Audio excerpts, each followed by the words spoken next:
안녕하세요. 미래프로퍼티 구독자 여러분 반갑습니다. 미래프로퍼티 그룹 대표 이설아입니다. 최근 부동산 통계에 따르면 팬데믹 상승 기간 동안 61만 7,300채의 부동산이 판매가 되었다고 합니다. 하지만 이 수치는 호주 전체 부동산의 6.3% 밖에 안 되는 수치이고요.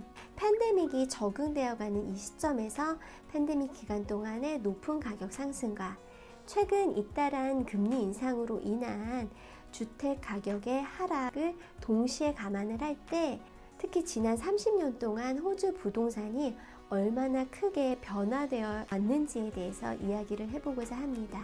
지난 30년 동안 호주 부동산은 전반에 걸쳐 6번의 뚜렷한 성장 주기와 동일한 수의 감소 주기를 나타냈습니다. 이 시기들은 세금 정책, 통화 정책, 경제적 불황, 재정 부양책 및 광범위한 경제 조건과 같은 다양한 환경과 변화의 촉매제로 특징지어졌는데, 당연히 부동산 가치는 성장과 하락을 반복해 오면서도 상승이라는 장기적인 추세는 부인할 수 없는 공통점을 갖고 있습니다. 전국적으로 부동산 가치는 지난 30년 동안 382% 또는 연간 복리로 계산하여 1992년 7월 이후 평균 5.4%가 증가했습니다.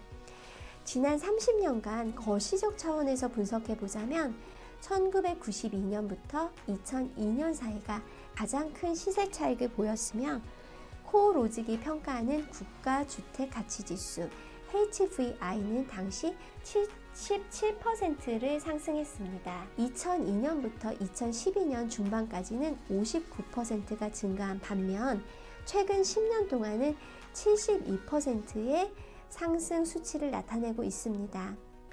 그러나 지역 간 부동산 시장은 상당한 차이가 있습니다. 예를 들어 웨스턴 오스트레일리아의 광산 붐으로 퍼스의 주택 가치는 2002년과 2012년 사이에 104% 증가한 반면 지난 10년 2012년부터 2022년 동안에는 14% 증가하는 데 그쳤습니다. 호바트는 1992년부터 2002년 상대적으로 낮은 30%의 가치가 상승했으나 최근 10년은 강한 이주와 지속적인 주택 공급 부족에 힘입어 주택 가치가 99% 급등하기도 하였습니다. 이를 통해 결국 수십 년에 걸친 부동산 가격 변화는 시장의 타이밍보다는 인내심을 통한 장기적인 관점을 따른다는 것을 볼 수가 있습니다. 호주 부동산은 유동성이 낮고 높은 스탬프 듀티, 변호사 비용, 판매 수수료 등 높은 거래 비용 등으로 가장 큰 소비 중의 하나입니다. 1980년대 초반에 걸친 각 경기 침체를 분석한 결과 가장 긴 부동산 하락 기간은 21개월이었습니다.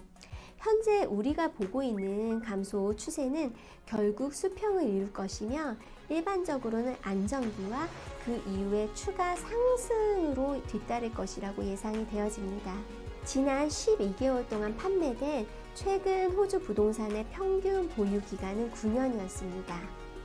단기적인 부동산 경향은 주말 바베큐나 언론 또는 친구들과의 이야기에서 화두가 될 수는 있지만 결국 호주 부동산 시장에서 살아남으시는 분들은 마라톤처럼 인내심을 갖고 끝까지 완주하시는 분들이라고 보실 수가 있습니다.